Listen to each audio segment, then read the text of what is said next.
Holly Cotton here, and you guys know I'm all about community empowerment, especially when we're talking about minority empowerment. And I have Alan Thornton today, who is actually the CEO and founder of 40 Acre Conference. And it is a huge to do. The gala and all of the events are actually this weekend. So we're trying to get him on here, get some promo, get some momentum going so you guys can go out and support and be a part of this huge event. And Alan is also going to break down how this became his passion, what he's trying to do with this, how he is trying to be the change. So welcome, Alan. How you doing? Pleasure to be here. Glad to be here. Yes. Thank you. And let me tell y'all, because Alan, he was way too busy for your girl today. I'm like, you know what? I'm Um, walking around thinking I'm somebody. I'm always the bougie one, and then somebody like Alan comes along that's got 38 more jobs than I do, and I'm like, oh well, I guess I have to be flexible for him. So he penciled me in today, you guys. So thank you, Alan. We appreciate that. opposite. I'm pleasure to be here. Glad we were able to make this work. Yes, of course. So before we talk about the conference and everything that's going on and about the mission and we're going to save the world, let's rewind to Alan Thornton when he started off just in corporate America, Yeah. working, how that thought process started to where you were like, okay, I need to take all of this that I've learned to now do something else. So rewind and tell us the story of how you started to where we are today. So I'm actually going first and foremost, thank you, Holly, for taking the time to interview me right before our event. And congratulations on all of your accomplishments. I know you interview a lot of people, but definitely want to give you your flowers before you receive your award this weekend. And thank you for all the work that you've done. So Thank you. But before that, and you said rewind, and I think it's important. I won't spend too much time, but I'm actually going to rewind a little bit before that to when I was a kid, and why this is so important to me because the certain areas that we impact, from the underserved kids to the veterans to formerly incarcerated, all these things are have been important to me because they were things that I experienced throughout or was close to experiencing throughout the duration of my life. So I can never forget when I was a little kid. So I grew up in Fort Bliss in El Paso, Texas, West Texas. Most people don't know that there's even black people there, but there's a huge base out there, right? Only second to Fort Hood as far as big army bases, right? So a lot of African Americans go there, and actually people think it's a one horse town, especially in Texas. Over 1 million people there. But when I grew up, there was a lot of anybody that growing up on the east side, and my grandma was on the northeast, right next to the base. And I can remember being at a barber shop, right, when I had a lot more hair. Keep it while you got it, fellas. Um, I remember going in, and my mom was always drop dead gorgeous. And I remember when I was probably about 5 or 6, a little younger than my daughter right now, and I was always hustling, always trying to cut people's yards, even at a young age. And everybody that I grew up around that really had the things that I thought I want, right? The material things that you look at when you're younger. And I was probably a little older, probably not, because my daughter's 9. I was probably 8 or 9, just thinking about it conceptually. And I remember this guy jumped out of a Range Rover, and that was like my dream car at that point. And little did I know, I asked if I could work with him. And he was leaving the barbershop because I was always like doing different things for my mom. She owned a nail salon. I was always handing out flyers and doing things. And I said, hey, man, what do you do? I would love to work with you. And he said, yeah, she said something. My mom got in between us. And at that point, she said, don't ever talk to my son again. And I didn't really understand that moment. And when we got home, she said, look, baby, there's a lot of things that you can do, but promise me, and she made me look her in the eyes. And I say this in our book, our Money for Your Mission book series. Promise me you will never sell drugs. That guy that you were talking about or talking to was a drug dealer. And I didn't really understand the magnitude of that moment. But later on, when I was hustling hard and people saw me selling CDs and I had things going at multiple different schools, people always approached me and said, man, if you can sell this, like, you can push easy. But in a lower, deep ingrained conditioning from my mom, I had already made that promise to, and I'm out of my word, that I would not sell drugs because I would have been very good at it. Right? I knew how to push product. I actually learned how to sell CDs from a guy I was in an alternative class with because I was never a bad kid, just energetic, and they didn't know what to do with me, right? Because they're like, even now, they're like, we don't understand you, right? You have A's and B's, but you're with all the thugs and you're with like, and you play sports, but like, there's got to be something going on here. And they really couldn't find out what was wrong. I had a broad audience because I didn't really fit in anybody's box, and it confused a lot of people. Still now, right? You'll see me with Lil Flip, then you'll see me with the mayor.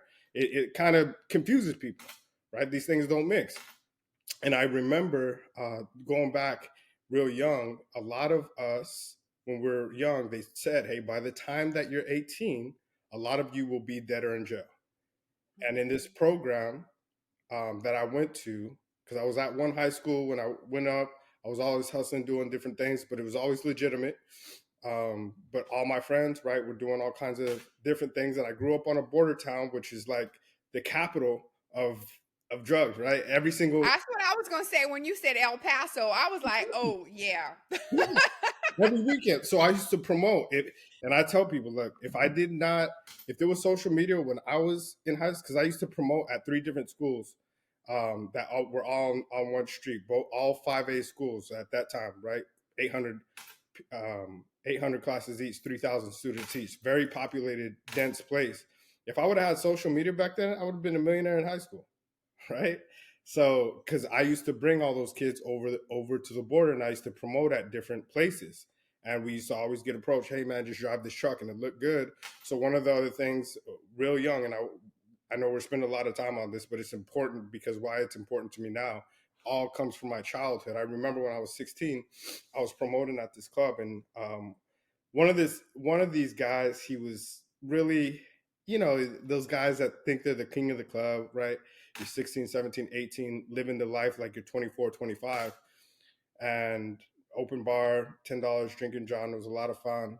And he was driving these trucks over. He'd made a bunch of money, but he lost a load. And he got spooked at the border, ran back, and we told him, look, you need to disappear. And one day we were at the club, and people get into fights. It happens out there. But this time, it got a little bit more serious, and the cops were being more aggressive.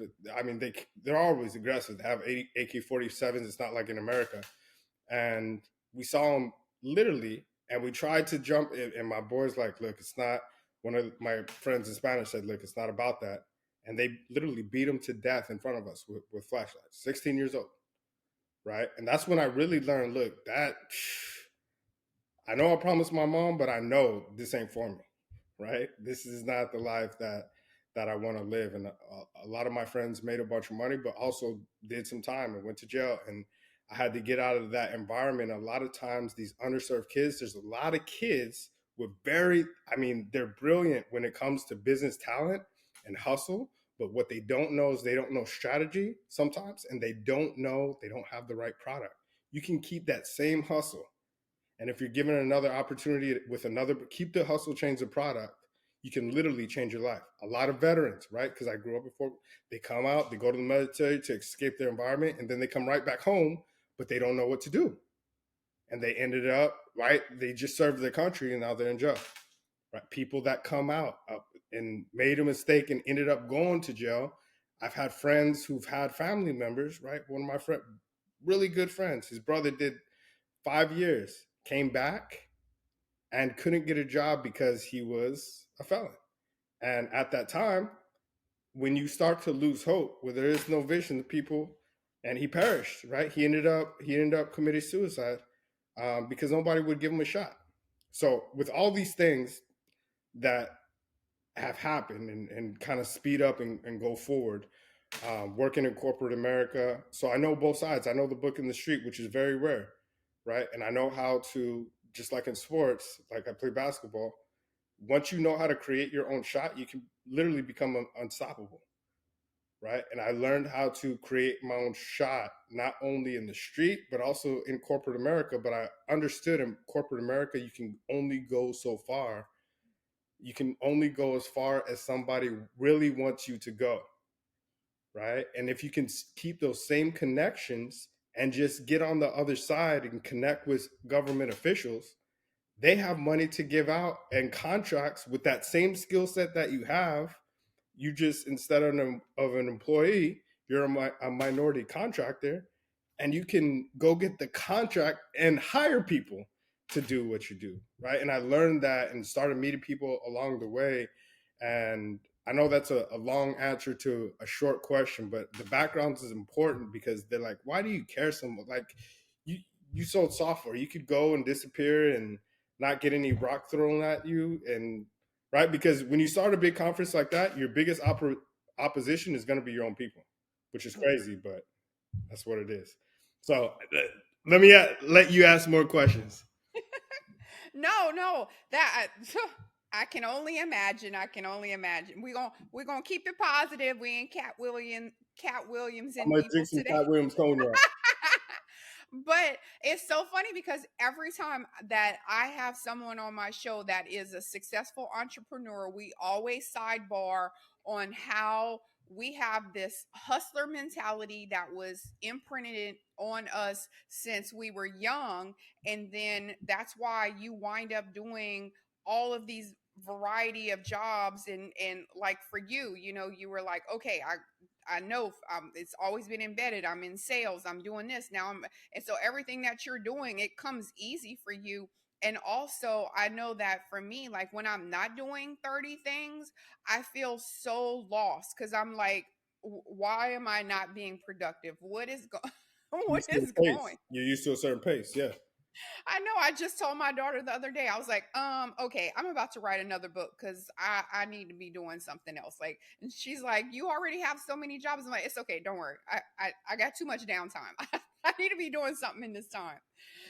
So tell us how you. Okay, so I could tell you that I know, just kind of going into this entrepreneurial world, and probably in like maybe the last 5 to 10 years, there's been a huge influx of all of these conferences and things that people are doing. And because I remember like 10 years ago, like you said, social media, there was probably stuff going on, but nobody knew about it because we didn't have all of the social media ads and the sponsored ads and all of this that we have now.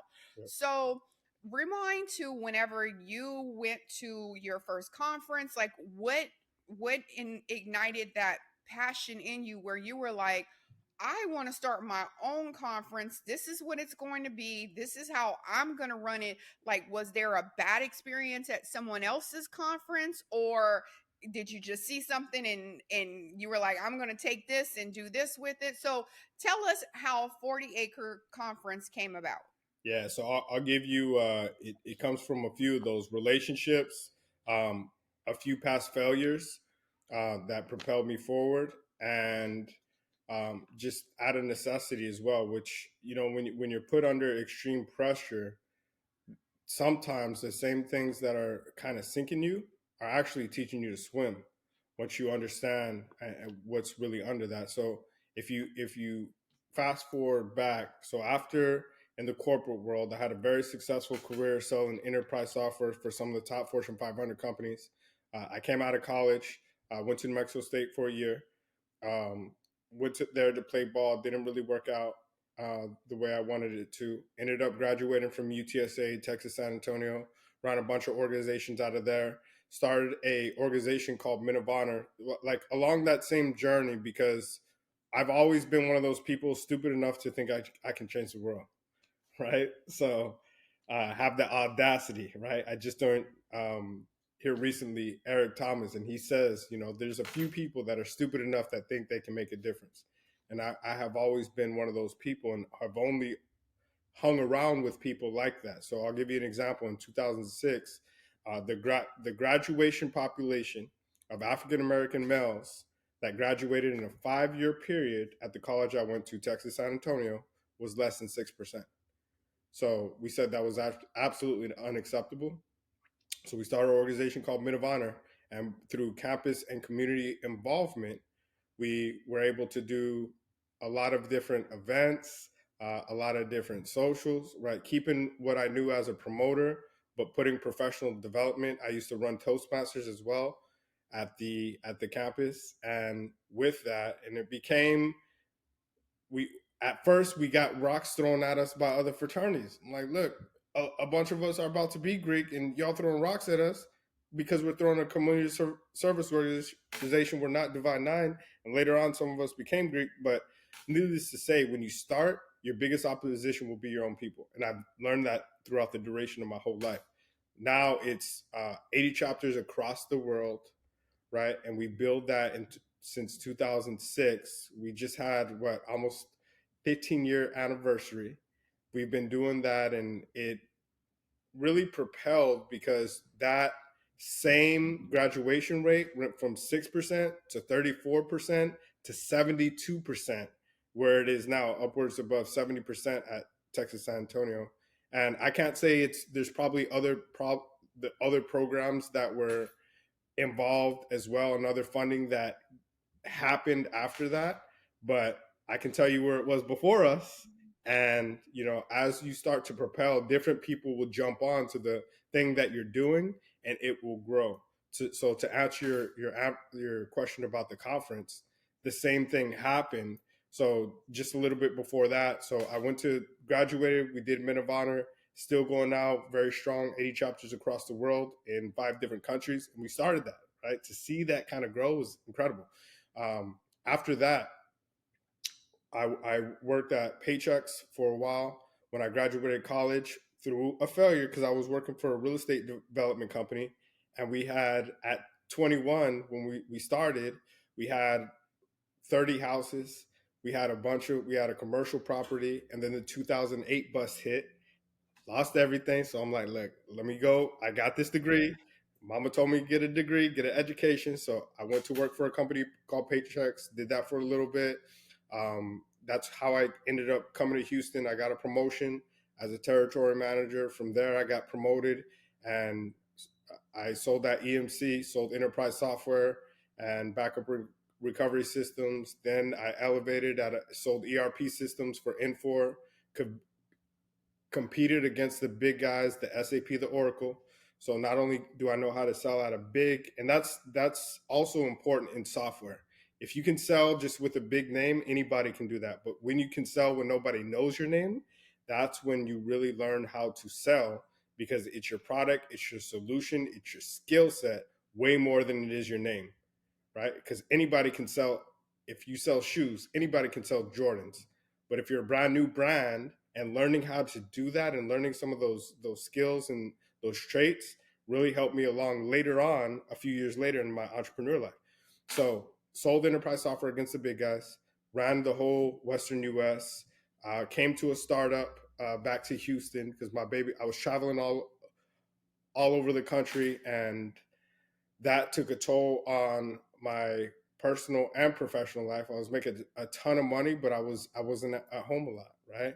And I had a newborn little one, and me and my ex-wife ended up splitting up when my daughter was 1, right?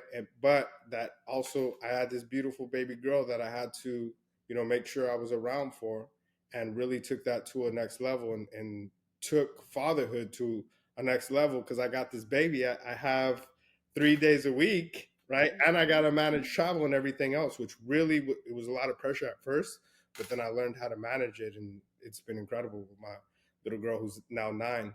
So sold that rubric, and we're about to exit. They're about to go public, so it's going to be my first exit, which is cool. Um, After that, during the pandemic, I said, look, it's time.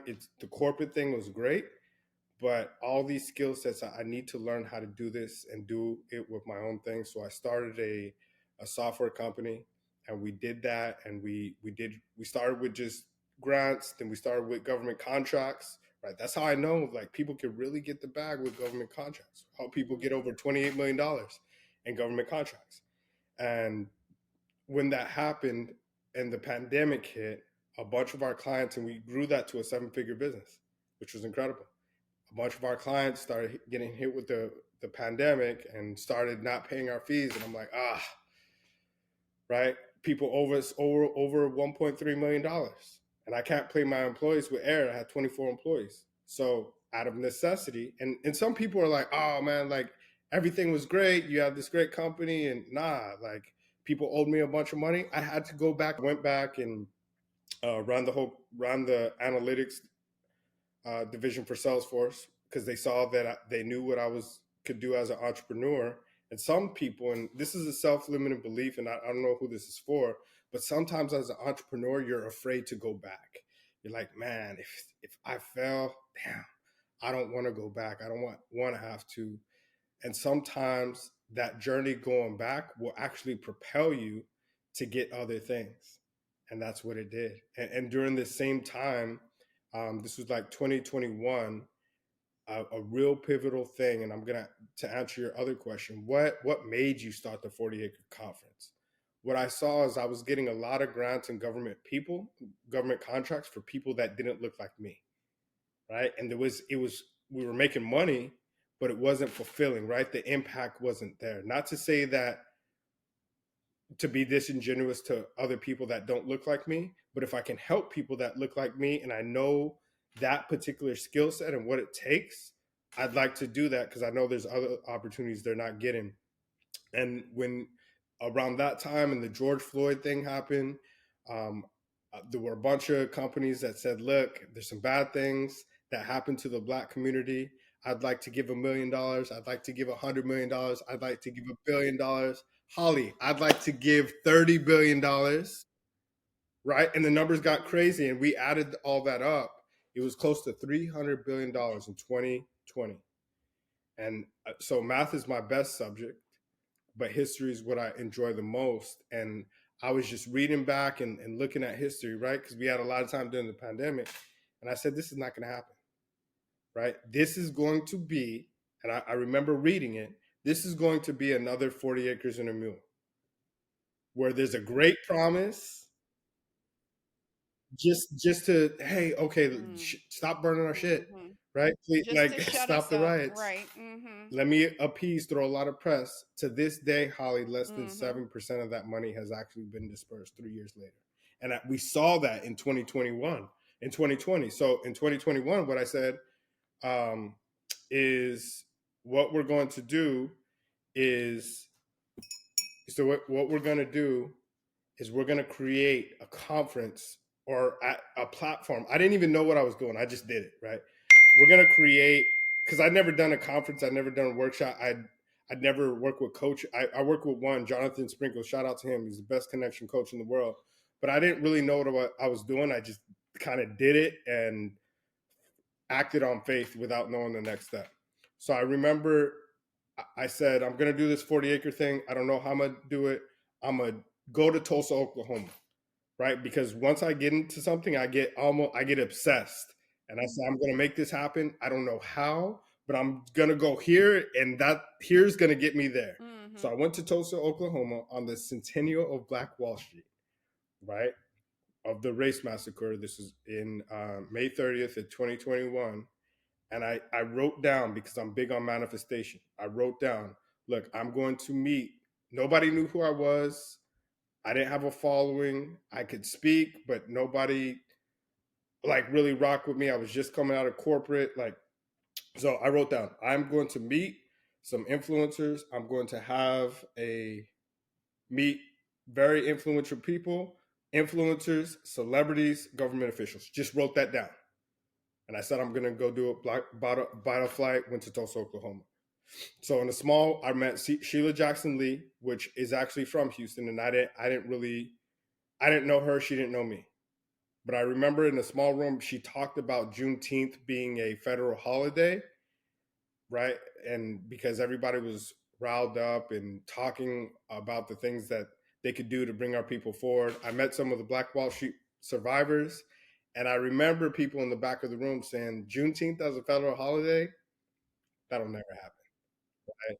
That'll never. It's hard enough. Holly, it's hard enough to get a federal holiday, a black federal holiday. Right. That ain't gonna happen, right? So I took that, put it in the vault, and I Right. remember walking up to her and said, "Look, I don't know how you're going to do it, but I believe you're going to do it. And when you do, I have this 40-acre thing. I'd love to work with you."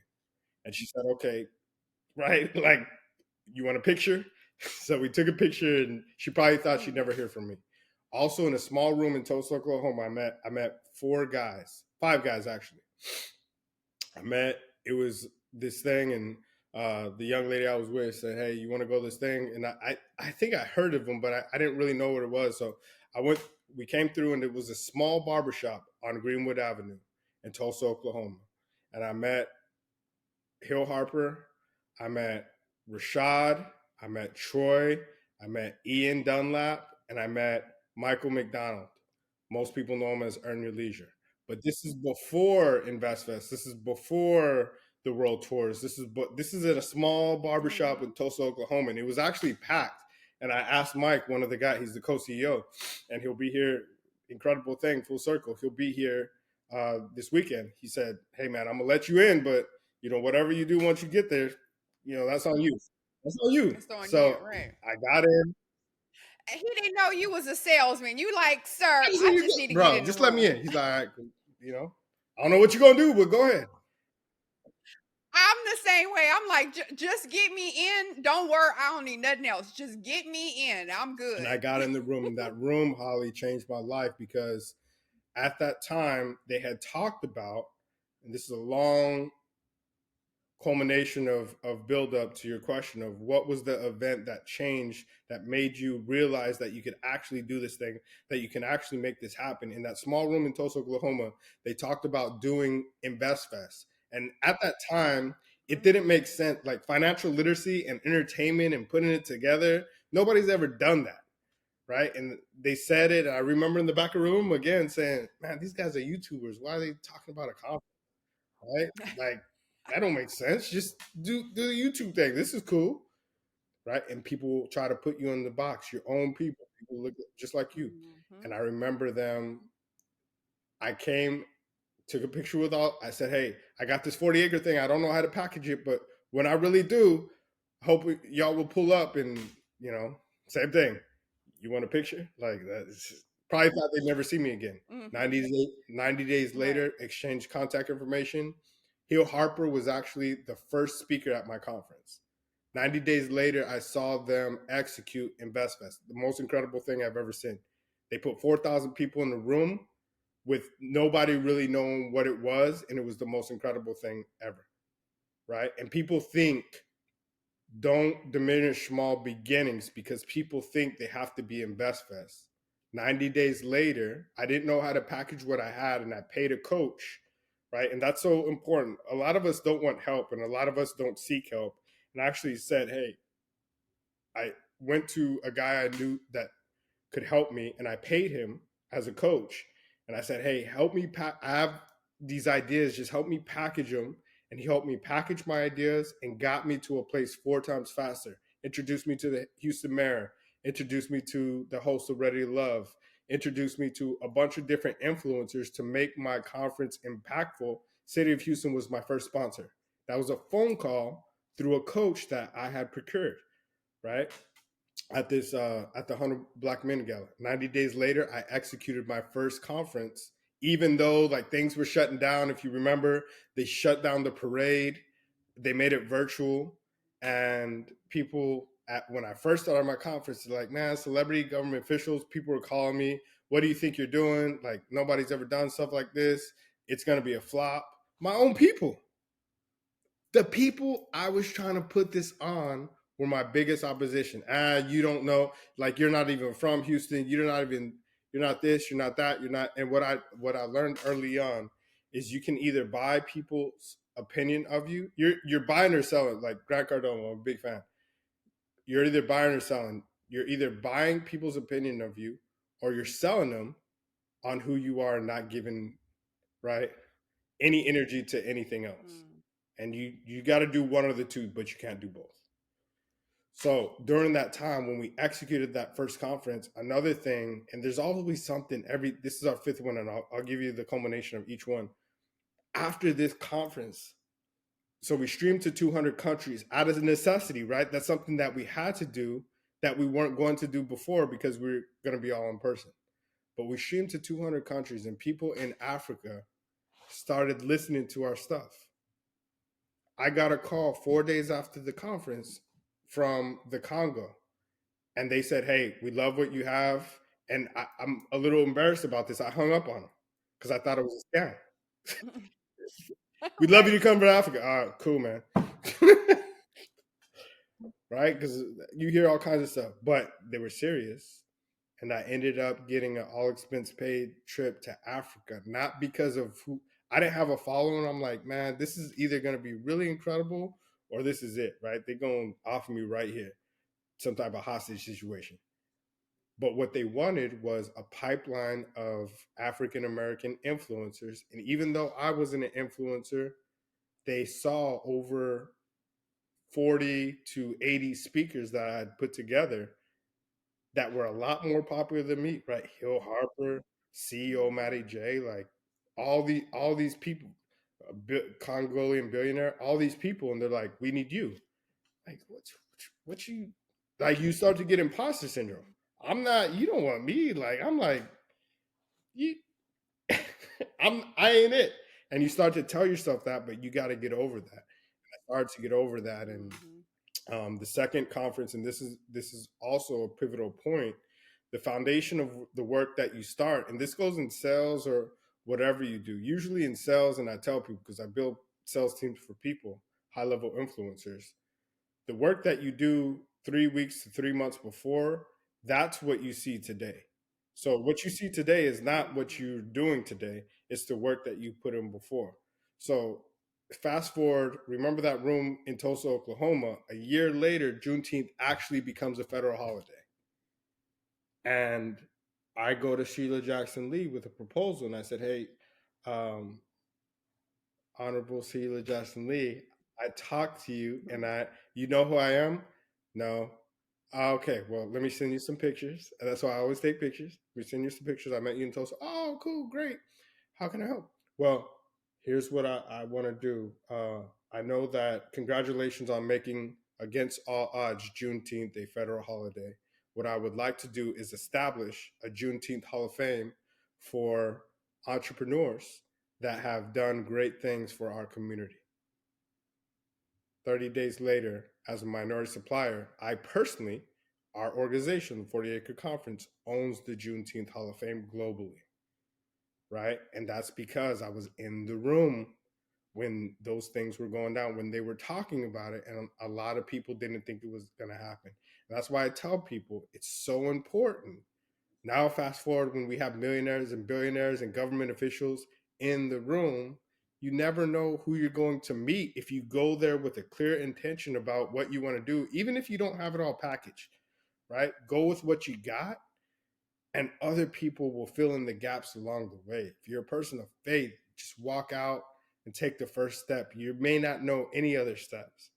Then we had our next one, right? We had MLK, and I called, same thing, Earn Your Leisure. Hey, I told people I was going to rent out a theater, and I was going to do. They saw me do the Juneteenth Hall of Fame.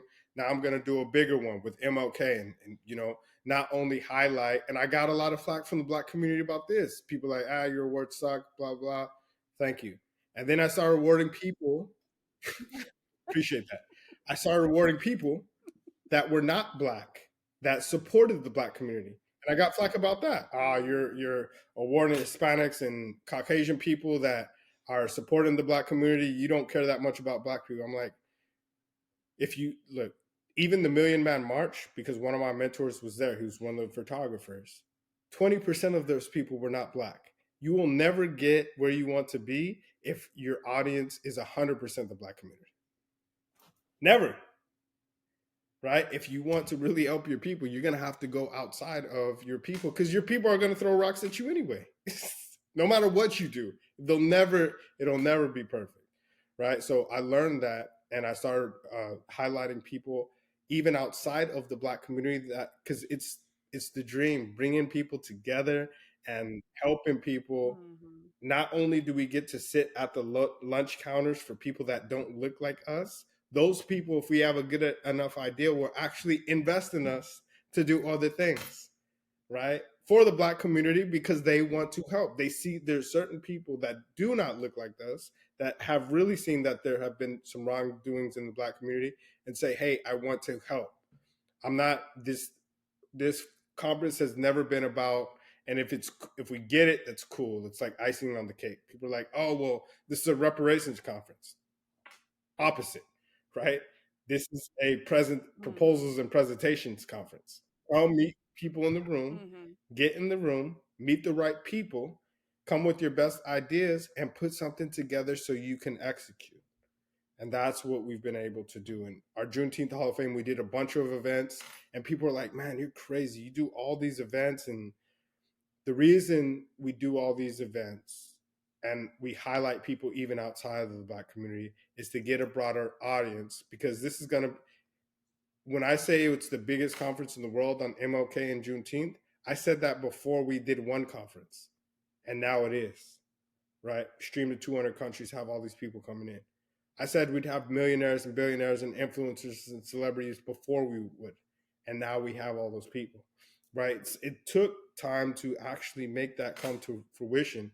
So last MLK, I called Earn Your Leisure and I said, look, you remember me? I was at, no, we don't remember you. Hey, here's a picture, right? Like me, hundreds of thousands of people. Oh yeah, yeah, but you're always the guy in the suit, and you got yeah, yeah, yeah. And I told people I was going to rent out a whole theater, and I told them I'd have influencers, government officials, and they didn't believe me.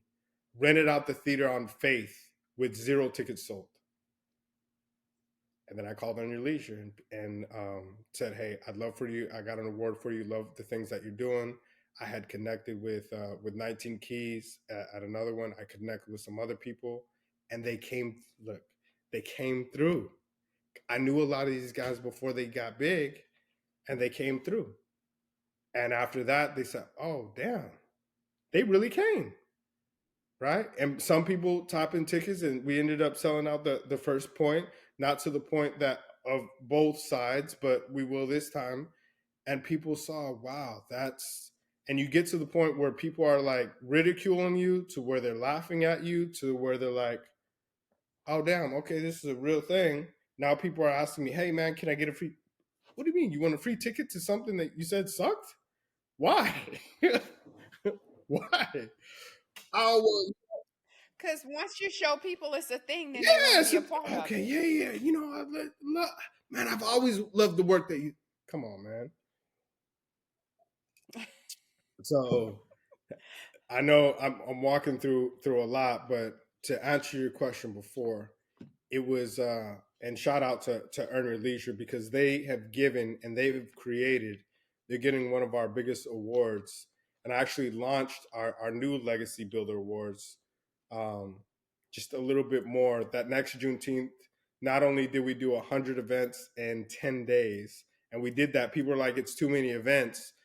I do things sometimes just to prove to myself that I can do it. I don't care what everybody else thinks. And to some people, that's just, it's insane. And sometimes it's insane to me. But when I write down and I feel like I have an assignment, I just do it just on faith. And somehow it comes together. We had millionaires and billionaires there, had the Juneteenth Hall of Fame, had some of the biggest people, started a film festival. I said, hey, we're gonna have a film festival, and I've never even done production. We had one of the biggest screen, a 65-foot screen, that somebody said, hey, you're having a film festival? We just moved to Houston. We would love to do something because we're building this space. They built us $100,000 screen, right? And we did a fashion show and everything, which was absolutely incredible. So this next one, I said, look, and I started learning a little bit. I went down to New Orleans. I've been traveling a little bit, and I started learning more about art. And I said, you know what would be really cool if we can not only give people, because most people, you look at things, but they don't pay attention. If you listen to Jay-Z's Mhm. old song, he talks about art when he was making $10 million. Now he's a billionaire. but he's made a lot of money in art. And he says, look, and I started learning a little bit more about art. And I said, what would be really great is if the people that actually, showed up actually came in. If not only we gave them an award, but we gave them an art piece. One of my mentors, Mike Roberts, I just got off the phone with him. He'll be here. It's been almost last 3 conferences. He's a billionaire, right? He talks about, and the Ion downtown, he did that same thing in St. Louis, right? He's black. Did the same thing in St. Louis, build the same thing from the ground up, build a technology hub, hotels, built the same thing in Detroit, sold it to another billionaire, Dan Gilbert, for $435 million. These are people that people will be able to touch that they really don't know, and that'll give you game. So I started learning the art game and started understanding augmented reality and NFTs and taking things to the next level. So I said, just talking to some of my mentors, because it's not that I'm incredibly brilliant. I just write things down, network, and execute faster than most people. Right? I don't sit on the ideas. I execute with it kind of half baked and ask people for help, which is something that a lot of our community is like, oh, you want help? You don't know what you're doing. Where I look at it as the opposite. I'm like, hey, would you like to be part of it? Some Right. people will be like, you don't know what you're doing. But then you'll get a few people that say, hey, change this, this, and this, and you got something. So let me show you this.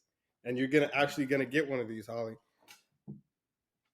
I went down to all the culmination of everything. And you've asked me a few things. What inspired you for the conference? What inspired you when you were a kid? What inspired you? And learning all these different things, I said, I want to inspire everybody to whatever they're doing, wherever they are, to get to the next level. And it may not, and it's probably not me that's going to get you there, but with this network that we've built, I have the keys to whatever you want to do, with just another connection with the people that'll be in that room.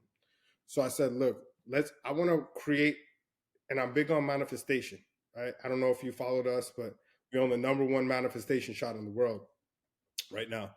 And I said, what I'm going to create is an award that's a manifestation piece that people can look at and be proud of, that looks sexy, that is entertaining, because Black people don't like anything if it's not entertaining, right?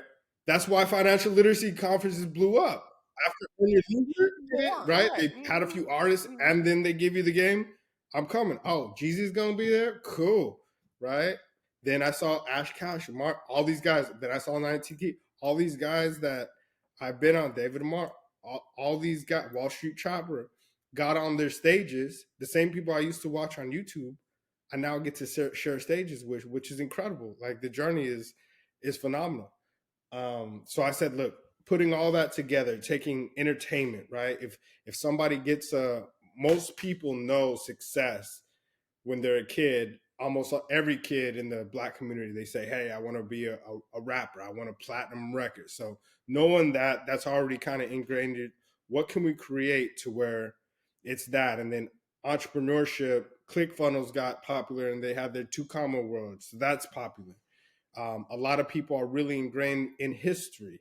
So history motivates people when they hear the stories of, like, Madam CJ Walker, big movie came out. People understand that story and they're like, man, she was able to do all this with little resources and make things happen.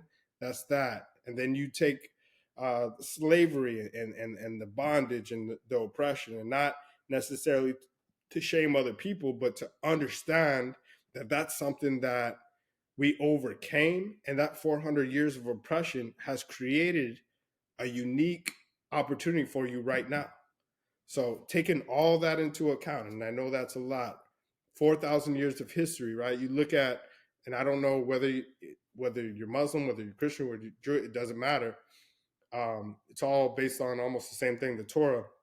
But we can agree there's certain events in history, like Moses, right? When he was one of the first emancipators coming out. So all those things we put into this art piece, and this is an award with 4,000 years of history, 400 years of oppression, and it's a beautiful art piece. And we launched this at Art Basel. So it has over 400 iconic figures in it. It has, just like you get a iconic platinum record, from bronze, gold, silver, platinum, all the way up. And then what we're embedding into it is everybody that's in there, we're putting augmented reality so you can scan the code and see everybody's name on the wall from an augmented reality standpoint, which is the next level. And gonna do NFTs for the people as a fundraising. The each awardee actually gets the original piece. So what happens is this set will never happen again. There's a limited number of pieces. So once we go to Juneteenth, that actual award line, that 2024 awardees, those will double or triple in value, and it's an award piece on your wall, and you own it. So just put in a lot of different passion, a lot of different manifestation. And the good thing is, what we've changed about our conference this year is we've put different power coaches in different areas. So I have 20 different, I don't know if you've seen some of our lives, I have 20 different power coaches coming. So all involved in tech. Our whole thing is find your place and own it, because we need to understand niches. Everybody's good at something. A lot of people just don't know what our purpose is and what we really shine at. If we just find that one place that we shine at and either partner or hire out everything else and just focus on that and just do that to the best of our ability, that's something Steve Harvey calls your gift, right? It's that one thing that you do at the highest amount of efficiency with the least amount of effort and the most amount of impact for the people that you're serving. Once you find that thing, your gift, your purpose, you can go 1,000 times faster. I was at church today with Pastor Keon, and he preached an incredible message. I was fortunate enough just to get him there. He just got back from Africa too. But he talks about his prison ministry and some of these guys coming out and they have great purpose. They just had a problem in the past, but taking into an account, and I'm going to teach a bunch of people. Our goal is to teach over 100,000 people that are formerly incarcerated what I know in sales, and then help all of these high-powered people that come to our conference that are influencers that have really found their place and own it. I'm going to help them build their sales team with people that our society said were throwaways. Because I can teach anybody. I've taught people in Africa and Colombia that didn't even speak English and did a better job than here because they have a better work ethic. But just helping people get to the next level just with the resources that we have right now. So I know that's loaded. I know I know, and I was actually that was going to be my final question. So I want to just have because I want to do like a little reel and be able to bullet point those things. So the 40 Acre Conference is about cash flow, community, and culture. Those are kind of the key things that you want people to associate with the conference. Now, for someone that is sitting around that's saying, you know what, this is just another stupid conference. It's some more black people trying to do something that I don't need to be like they trying to get some money from me. I'm not going to buy tickets. don't I'm come. not doing something. I So tell them when you don't. So if they huh? say that, I tell them don't come. Okay, don't say that, Alan. I'm just now. Don't let me ask my question again now, and you gonna answer it not like Cat Williams, okay? So Drink a little cognac. Yeah. yeah, you sip while I'm asking my question. Okay, so back to being the change and being positive, Alan. So the conference is about cash flow, community, and culture. So if there's someone that's sitting around and they've heard this show, maybe they've seen some of the flyers, they've seen some of the people that they follow getting awarded or attending the event. So what is it that you tell those people where they feel like maybe they don't have a place or there's not a purpose for them to go or they don't know what they're going to get out of it? So in a real quick sum up, if someone is not knowing what cash flow, community, all of those things have to do with them, what is it that you want them to know that they can take away from this event coming Absolutely. up? No, and I appreciate that question. And it's a just playing, but I'm serious, right? Because I've learned that amateurs convince, professionals sort. So those people that are coming going to be skeptical and going to change the energy and the vibration of the room, they can do that at home. And we have virtual tickets if you want to do that, right? Those people that are really, that's a different person than somebody that says, man, I really would like to be a part of that. I just don't know where I fit in.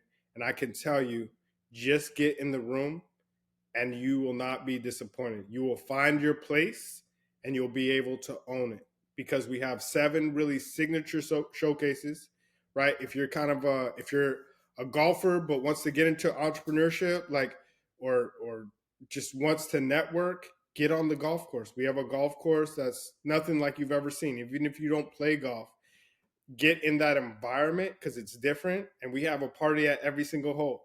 It's gonna be fun.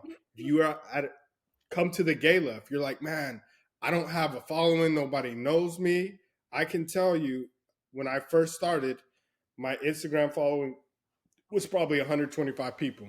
Like nobody knew me at all. I was in corporate and like so if you want to get around people of influence, if you want to grow your following, you can come to just the gala. You could take 10 pictures and you can increase your following by 3,000 followers just because of the people that are there. I mean, you have billionaires, you have people that have built the largest brand in the world, right? EYL, people don't understand how big this is. They have built $1 billion ecosystem. I say this, people are like, they haven't built $1 billion.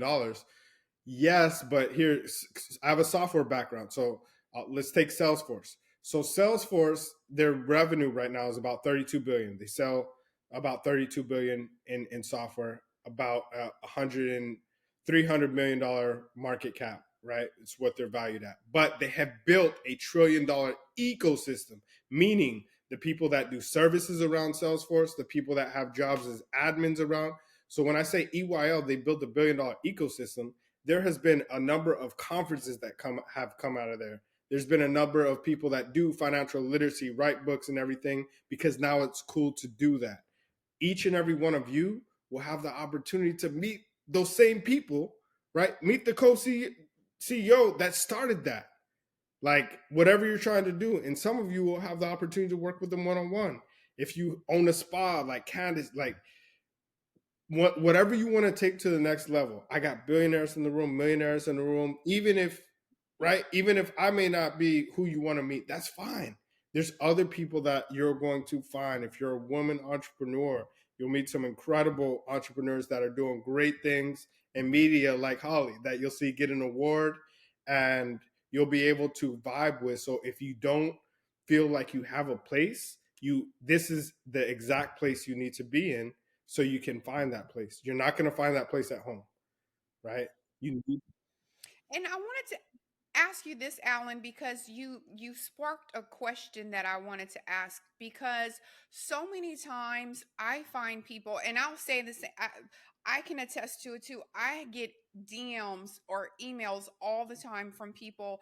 Oh my God, I saw an episode of your podcast. Oh my gosh, I can't believe you like your podcast is so successful. I want to start a podcast.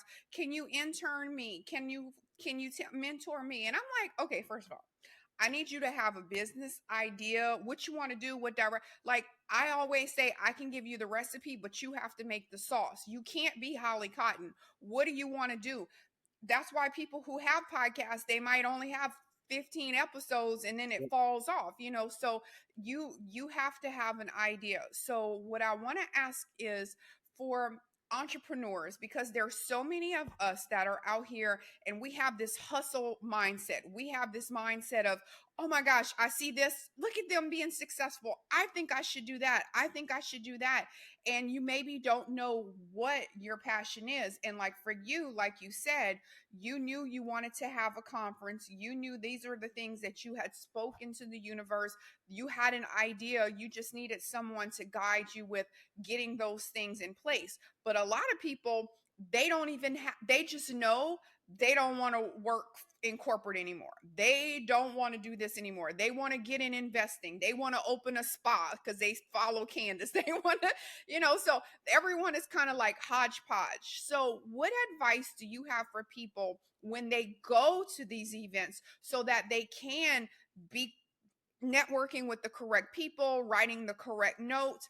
Do you have to have a business idea in your head, or what are they supposed to pull out so they know what direction to No, go that's a great into? question, especially at the new year.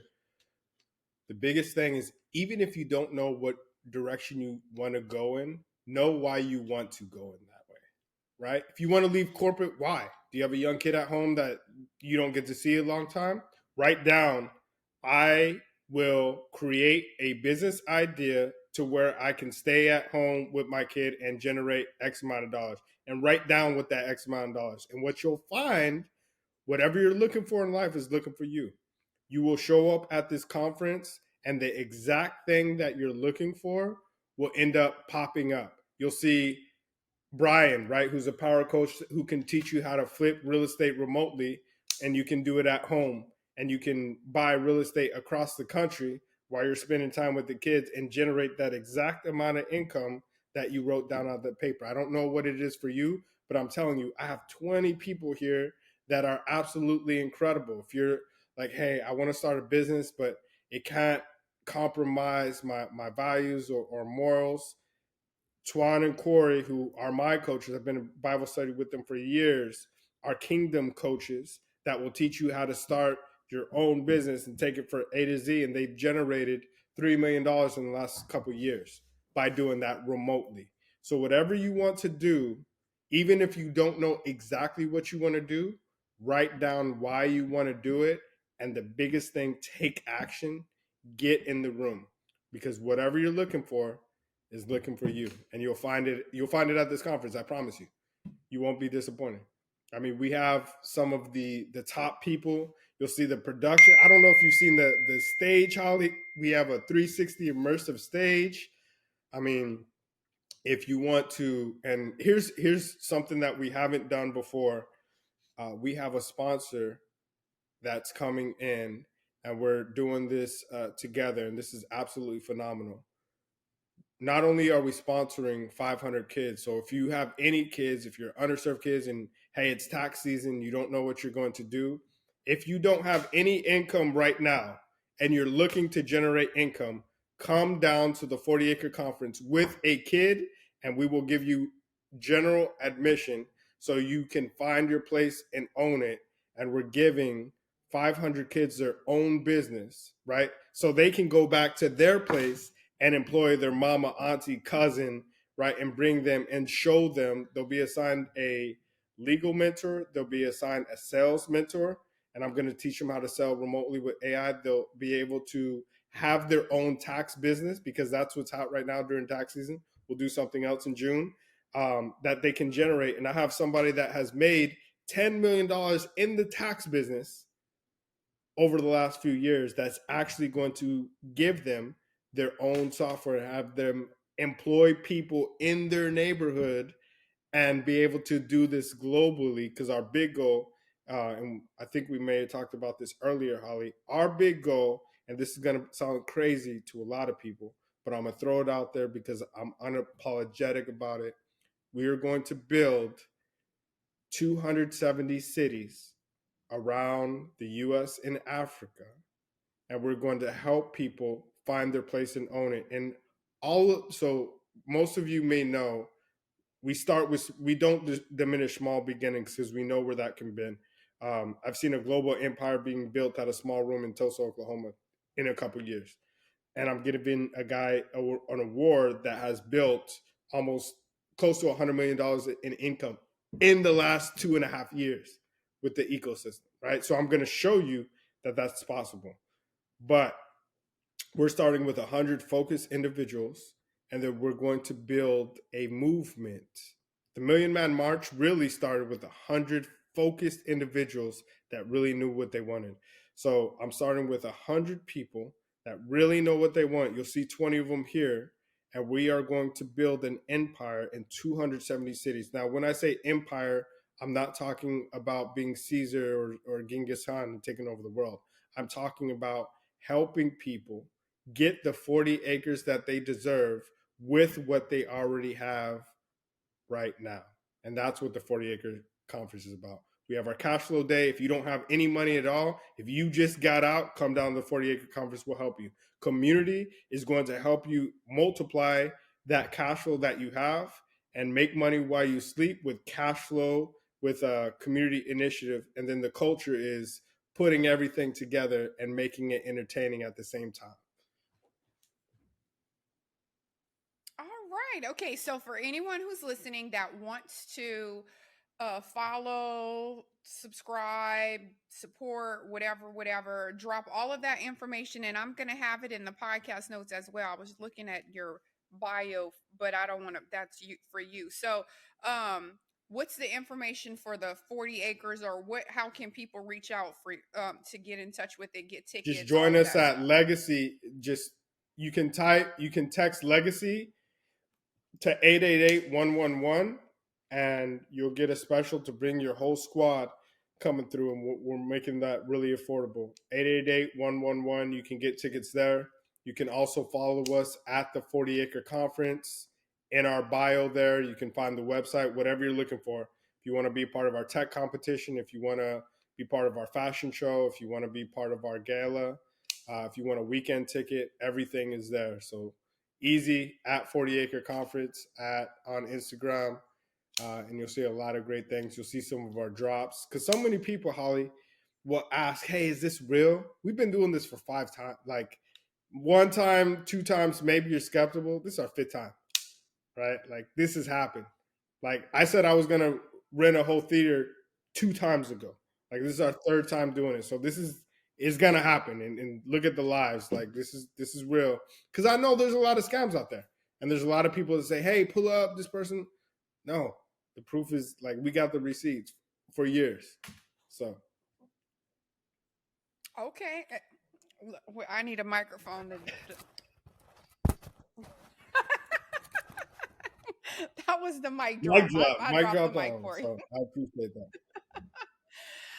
Okay, great. So I will, again, like I said, I will have all of that information. 888-111, That's text legacy. legacy to that number, and I'll have all of the clickable links and the social media handles in the podcast notes whenever we go live with the podcast as well. And then it is, what are the dates? 12 through 12th through the the 15th. 15th? Yeah.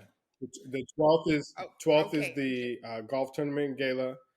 The 13th is our cash flow day, and that is our $1 million panels, power coaching, and then we're going to culture. We're doing a pitch on the patio. People can pitch their business to millionaires and billionaire investors right there on the patio while they're sitting, chilling, drinking cognac, smoking cigars, and asking them really how they can help their business instead of them speeding through a pitch competition. Then we're going to go to Steve's spot off the record. Sunday is our community day. We're going to do a big community giveaway, as well as the $1 million panel and power coaching. And then we have our celebrity fashion show happening at 7 Lounge, which is going to be sexy. It's going to be fun. Have some fireworks inside. Don't even know if they allow that, but we're going to do it. It's going to be fun. That's so funny. I just I just went to Off the Record last weekend on Friday. We had a section Yeah, so we'll upstairs. be in that So same section. that's so small world. Okay, look at that. All right. VIP, all drinks on I'll me. drink it Okay. on me, but it'll be VIP. It'll be a I $2,000 love it. bill. I love it. Yeah. Okay, well, that is Alan Thornton, you guys. Thank you, Alan, so much for being the change. I too aspire to be the change. So I'm right there with you of how we can impact the world in a positive way. So I love what you're doing. That's why I definitely wanted to highlight your story. So thanks for coming on and giving us all that Thank you so much. information. This has been an honor, a pleasure. I just want to leave people with this. Whatever you do, find your place and own it. Thank you for the time.